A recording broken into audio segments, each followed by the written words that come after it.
Through the plate glass window, one face was refined and gentle, the other pure and adorably naive. Their every move at the table was intimate, little gestures dripping with sweetness. Had the man in that picture not been my boyfriend, I would honestly have applauded the match. So perfect. The ideal couple. But life, unfortunately, is stingy with ifs. That man gazing at his dinner partner with overflowing indulgence was the same one who had been my boyfriend for 7 years. And at this very moment he was considerately dabbing the corner of another woman's mouth. Perhaps my stare was too obvious. The two people lost in their own world finally noticed me. Claire. Mason shot to his feet, movements flustered, features unsettled, instinctively tugging at his collar. I knew that tell. It appeared whenever guilt gnawed at him. I pushed the door open and walked in. Words failed me. I simply stared at him, face blank. His gaze skittered away. He pointed at the woman beside him. This is the new assistant I told you about, Summer. The project's been crazy. We just wrapped and figured we'd grab a bite. Summer rose as well, her smile generous and poised. Hand extended toward me. You must be Sterling. I'm Mason's assistant, Summer. I didn't take her hand. I kept my eyes on the faint, taunting curve deepening at the corner of her mouth. When I stayed motionless, she withdrew her hand as though nothing had happened. Perfect makeup, still flawless. Smile undimmed. She glanced first at the silent Mason, then back at me. We just happened to eat together. Don't read into it, Sterling. Her smile faltered, replaced by manufactured surprise. You don't trust Mason.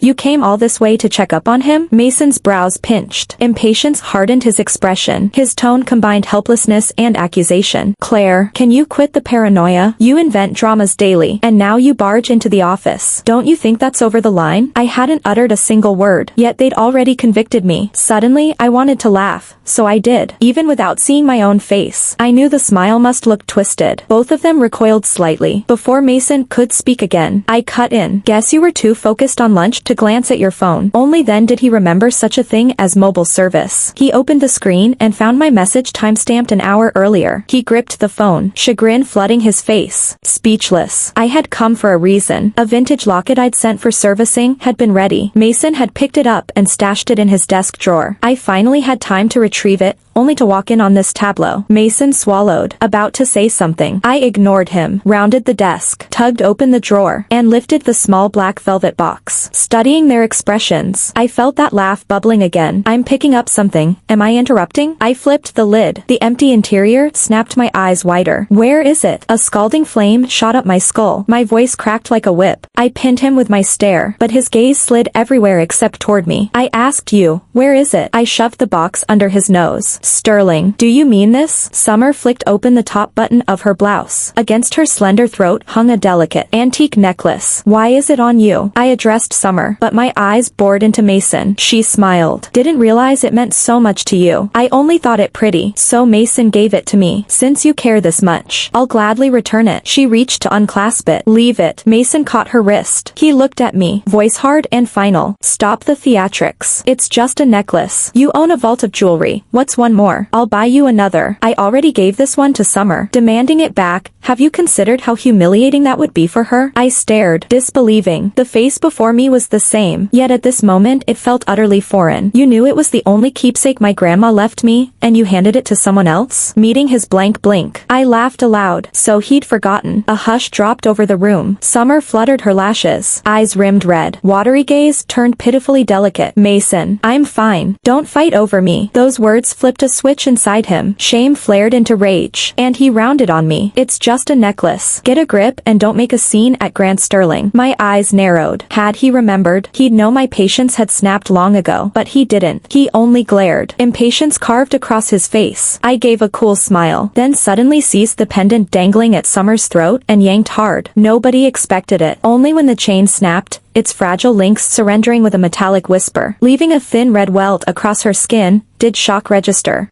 Ah! A shriek sliced the air. Summer clutched her neck and collapsed into her chair. Pupils dilated in alarm. Claire, have you lost it? There's a way to talk things out. Violence. Really? Mason rushed to his assistant, scolding me over his shoulder. The broken chain slithered through my fingers. The pendant still clenched in my fist as links pattered to the carpet. Mason.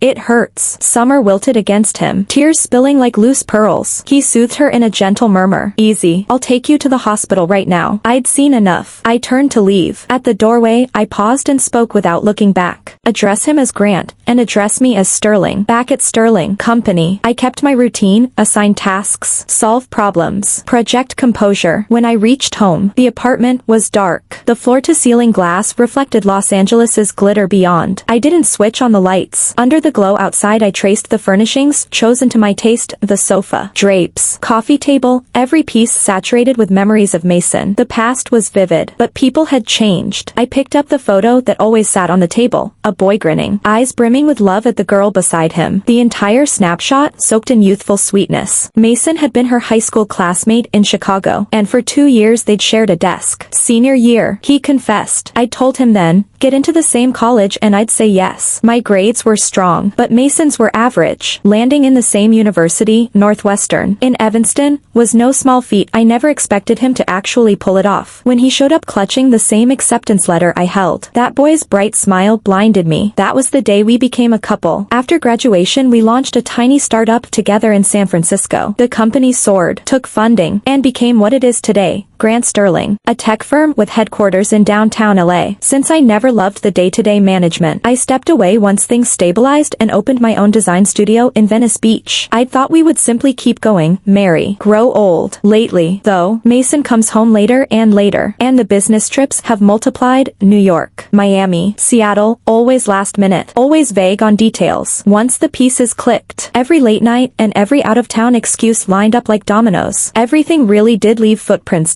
I gave a short laugh. In the empty room, it scraped like broken glass. The hand holding the photo loosened. The glass photo frame hit the floor with a sharp, crystalline crack. Thinking of the way Mason had looked at Summer, a raw bitterness flooded my tongue. He probably wouldn't be back tonight. When I woke the next morning, sure enough there was no trace of him, but I'd underestimated. For days on end he stayed away. Leaving the speech I'd prepared with no audience, I sat on the window bench, staring at my reflection in the floor-to-ceiling glass. The eyes were the same, yet the love that once aimed itself at Mason had almost entirely evaporated. I couldn't understand. I'm not someone who clings. If Mason's heart had shifted, a clean breakup would suffice. Why stage this dismal theater? That evening I walked in to find Mason on the sofa, cigarette smoke curling. Who knew how long he'd been back? The crystal ashtray on the coffee table brimmed with butts. When did you get in? I asked, dropping my bag, heading toward the bathroom. A cold laugh answered. So you still care when I come home? Would you even notice if I dropped dead out there? His sudden fury left me blank. He's the one who stayed away. The one who cheated. What right does he have to rage? Mason kicked the coffee table with a thunderous bang. I hate that ice-cold face you wear no matter what happens. And how exactly should I look? My eyes stung. You're the one who cheated. For a second Mason's expression faltered. Then he glared. All heat. Stop the nonsense. There's nothing between Summer and me. Quit the jealous paranoia. Don't you trust me at all? The contradiction was almost funny. First I don't care, then I'm hysterical. Is something loose in his head? I never said it was Summer. Silence. A silence so utter it felt like dying. I lost track of how long we stood there before Mason inhaled sharply and spoke. Eerily calm. Summer's simple. She doesn't scheme. Don't paint her with your bias. I gave her the vintage locket because she liked it.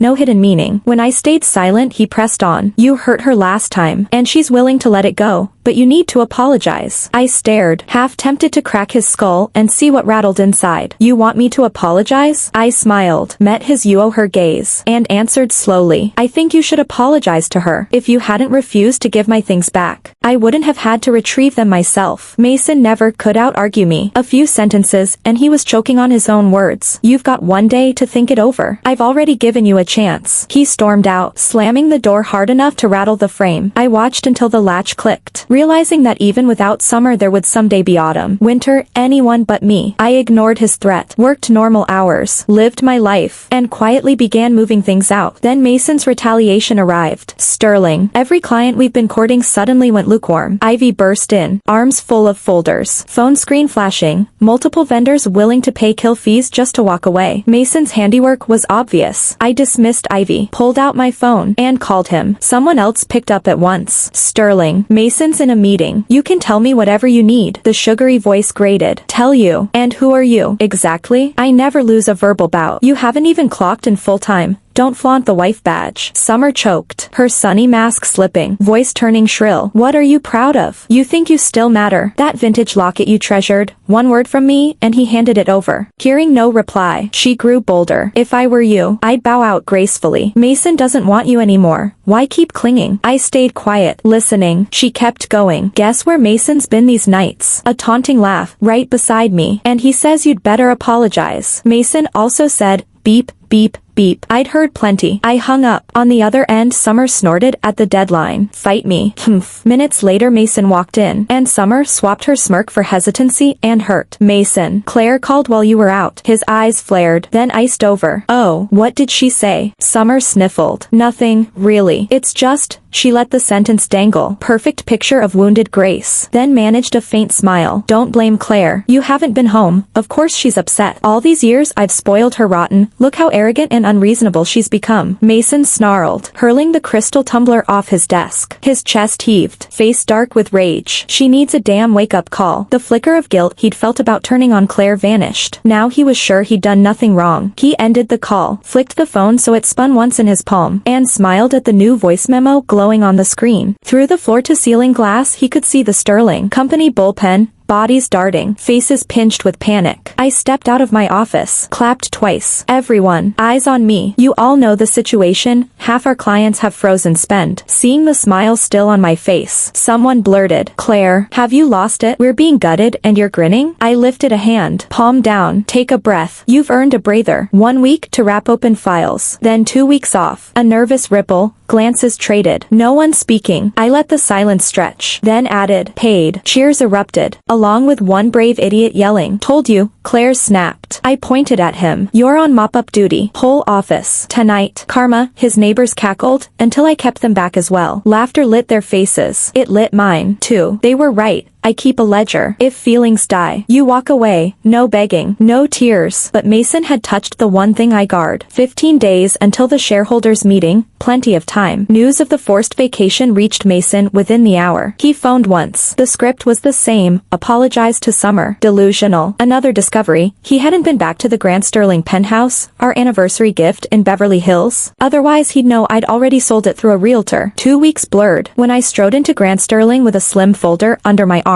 every head snapped around. Summer intercepted me at the boardroom doors. She leaned in, breath hot against my ear. Shameless bitch. I thought you'd slink away forever. I lifted a hand. She flinched. I simply straightened her skewed collar. Before you pick a fight, do your homework. And call me Sterling. I brushed past and pushed open the doors. Startled faces. But no one dared object. Prompt as ever, I said, claiming a chair under Mason's molten stare. Well, look who's back. Our silent partner, Adrian drawled. He and Mason had been trading blows over a moonshot project. A tech venture in Austin with sky-high upside. Catastrophic downside. Adrian wanted it killed. Mason wanted it baptized. The board had been dragged in to referee. I usually skip these cage matches. Tonight was different. Predictably, the debate turned into a shouting contest. Each camp entrenched. Deadlock meant a show of hands. The tally landed exactly even, just as I'd calculated. Every gaze swung to me. Adrian leaned forward. Claire, think. One misstep and the company's ash. I knew. I'd probed the deal the day Mason signed the term sheet. His brain must be fogged. Probably Summer's perfume. Mason smirked. See, a little freeze out and Claire comes crawling back. So, no objections, he declared, lounging in triumph. I met his eyes. Smile measured. I object. What did you say? I repeated, sweet and slow. I object. Claire, the second crystal tumbler shattered against the wall. Have you lost your mind? This is a boardroom, not some tantrum playground. I stayed seated, savoring the purple creeping up his throat. I drew the folder from my briefcase, snapped it open. Gentlemen, I've accumulated 22.7% of floating shares. Gasps ricocheted around the table. No warning. No rumors. Nothing. Adrian's grin turned shark-like. Mason's finger stabbed the air. That's impossible. He owns 25. He's king only because I've always backed him. Together we controlled 40. Now I just switched sides. For a moment some people looked as though they were enjoying a spectacle. Eyes flicking between Mason and me. Mason looked ready to explode. He suddenly grabbed my arm and marched me out. He brushed past Summer without a word, dragged me into the corner office, and slammed the door so hard it rattled. What the hell do you think you're doing? he hissed through clenched teeth. I shook off his grip and glanced down. My wrist was already red. Still not as red as his face. I rubbed the sore skin, smiling up at him. He was practically breathing fire. You can throw tantrums any other day. But now, I stepped in on Sterling Company because you hurt someone and refused to apologize. So this is how you get back at me? I studied my freshly manicured nails, ignoring him completely. Truth be told, the client fallout at Sterling Company had cost me plenty, and buying up the floating shares had tied up a mountain of cash. Payback was part of it, but only part. The bigger reason was the crater-sized risk in this Austin project. One misstep once it launched would drag Grant Sterling into an abyss. Mason isn't stupid. If he were, I wouldn't have stayed with him all these years, and the company wouldn't sit where it does. I looked him over. Same face. Only the last trace of boyishness replaced by the polish of a man who's convinced the world revolves around him. No idea why his IQ seemed to move in reverse. You can see the holes in this deal as well as I can. What makes you so sure nothing will blow up? I crossed my arms, gaze cool and appraising. He blinked, then puffed up. Because my new partner is rock solid. He couldn't resist a jab. Unlike you, I don't suspect everyone. I actually trust the people I work with. Trust my ass. I bit back the words only with serious effort. So the guy he trusts is Summers College senior from UT Austin. I couldn't even muster a smile. I wouldn't stand by while an idiot trampled the company's future. No matter how genuine the idiot might be, I'll give you one chance. Go back in there and say yes. Or else. I cut him off. Bored. Spare me the speech. I had zero patience for his brain-dead CEO monologue. I might say yes, on one condition. His face brightened with I knew it triumph. So you are using this to pressure me. Fine. You've been squeezed lately. I'll come home tonight. My hand froze halfway to the folder. I inhaled slowly, reminding myself, he's a fool. Don't waste breath. I drew out the document and offered it. Sign this. And I'm in. Every clause has been vetted by counsel. It's binding the second your pen lifts. He flipped 2 pages and his complexion darkened. The core was simple. If the Austin project hit, Mason pocketed 60% and the rest of us split 40. If it cratered, Mason covered the entire loss. I'd run the numbers. His net worth, leveraged at the current ratio, exactly matched the downside. What is this supposed to mean? His knuckles bulged around the pages as if he meant to tear them in half. Think carefully. Reprinting wastes time. Fury boiled in his eyes, but his hands stilled. He knew this was the only route. Stalemate meant the project died anyway. Without me, Grant Sterling wasn't his personal playground. He stared at me for a long beat. Finally quiet. You're getting even. I smiled and said nothing. He exhaled, suddenly tired. Why won't you believe me? There's nothing between Summer and me. If she bugs you, I'll bump her out of the assistant slot. I didn't bother listening further. Mason still didn't get it. Maybe he never had. A thin wave of exhaustion washed over me. I stood and left the corner office. I wasn't worried he'd refuse the document. Years of effortless wins had bred a swagger too loud for caution. Admiration and flattery had convinced him he was invincible. The view from the summit can rot your judgment. Maybe he was already picturing the victory parade that would slap us all silly. I snorted and headed for the boardroom. As expected, he signed. I returned first. Minutes later, he stalked in, face thunderous. Before Adrian could speak, Mason flung the folder onto the table. Read it, then decide if you're still in. Adrian frowned, pulled the papers toward him, and skimmed. His brow puckered, relaxed, puckered again. He passed it down the line. Expressions around the table ricocheted from shock to calculation to reluctant respect. Low murmurs broke out. Adrian studied me across the mahogany more than once. I ignored everyone, tracing the pattern on my coffee cup. Pretty design. Remind procurement to order a set for Sterling Company. A few minutes later Adrian tapped the table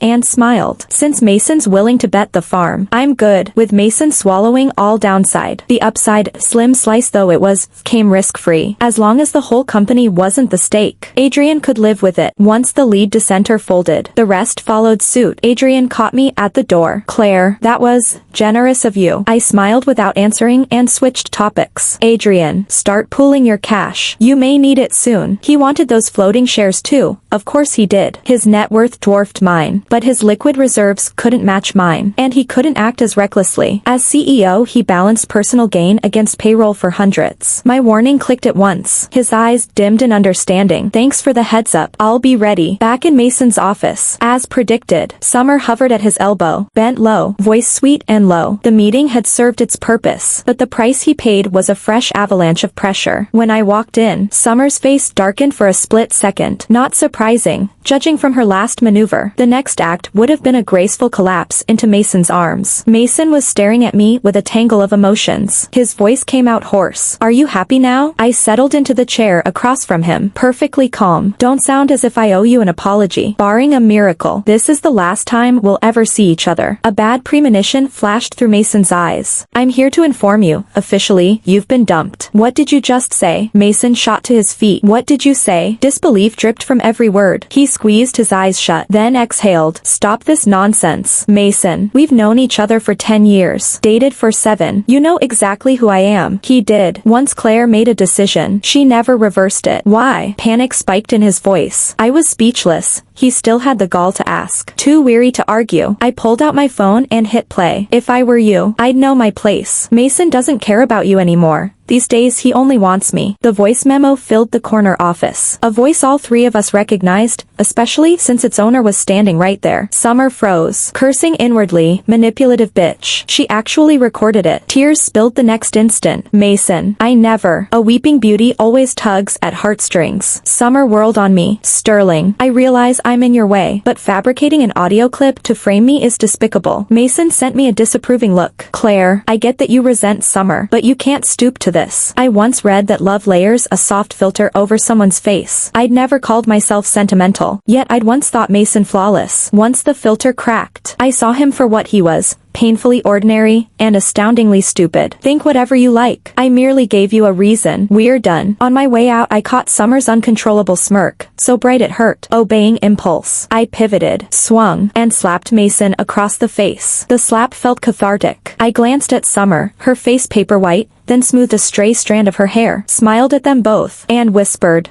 "Goodbye. Forever." Calling it our final meeting turned out to be accurate. When Mason called, I was already at Riverdale Station, a commuter hub outside LA, waiting for a train to San Diego. After that shareholders meeting he'd gone home and finally discovered I'd sold the house, the one he'd given me on our 5th anniversary in Malibu. He'd exploded. I'd hung up and gone back to work. Once the meeting ended, the sniper fire stopped. Anyone afraid to cross Mason was now afraid to cross me. Vendors who'd broken contracts crawled back. I turned everyone down, thanks to Adrian's contacts. Sterling company was booming. Projects shifting to London and Tokyo. In 3 months staff bonuses had doubled. This trip was for a long-term overseas partnership with a Tokyo firm. My phone kept buzzing. Something made me answer. Mason sounded drained. "Claire, no wonder, after the Austin project's promising preview. Every subsequent update had been a migraine." "Yes, Claire, He stumbled over the words. The loudspeaker announced my train, final boarding. Mason heard it, panic flaring. "Claire, where are you going?" "Claire." I ended the call. My mood didn't waver. A year abroad passed in easy, sunlit weeks. Work flourished. I was flying back to scale Sterling company up with a new office in downtown LA. Back home, Mason's world was imploding. The Austin project bombed, first missing targets. Then Summer's college buddy absconded with the cash. Even better, the guy had taken out a bank loan from a Dallas-based lender, and the guarantor's signature was Summer's. Unable to repay, Summer tried to pilfer company files to sell them and was caught red-handed, earning herself a shiny pair of bracelets, handcuffs, courtesy of the LAPD. When the project was officially declared dead, the personal liability clause kicked in. Mason reimbursed losses from his own assets and filed for personal bankruptcy in California. Adrian, generous as ever, relayed the highlights. Half of Mason's equity stake now sat in Adrian's portfolio. Quite the windfall. The moment I landed, Adrian's wedding invitation pinged in. He was marrying his longtime partner in Napa Valley. Looks like this is Adrian's year. I stepped into the new Sterling company office, a sleek space in Culver City, and was instantly showered in confetti. "Welcome home, Claire." Laughing, I shook off the streamers and let the team usher me in. Everything gleamed, new space, new energy. "Delivery for you." The new receptionist accepted a crate of craft drinks from a local LA brewery. At the far edge of the lobby, Mason glanced up and saw Claire at the center of the crowd, smiling in plain business casual, radiant as ever. In high school she'd worn the same baggy uniform as everyone else, yet he'd always spotted her first. He'd forgotten how hard he'd hustled to stand beside her. Years later she still blazed, while he, under the receptionist's puzzled stare. Mason turned and left. From the corner of my eye I thought I glimpsed a familiar silhouette, but when I looked again it was gone. I shrugged it off and took in the laughter around me, every face bright with promise. No regret for yesterday, no no fear of tomorrow. Thanks for listening to today's story. If you enjoyed it, give us a thumbs up and share with friends. We'd love to hear your thoughts in the comments. Don't forget to subscribe for more gripping tales. See you next time.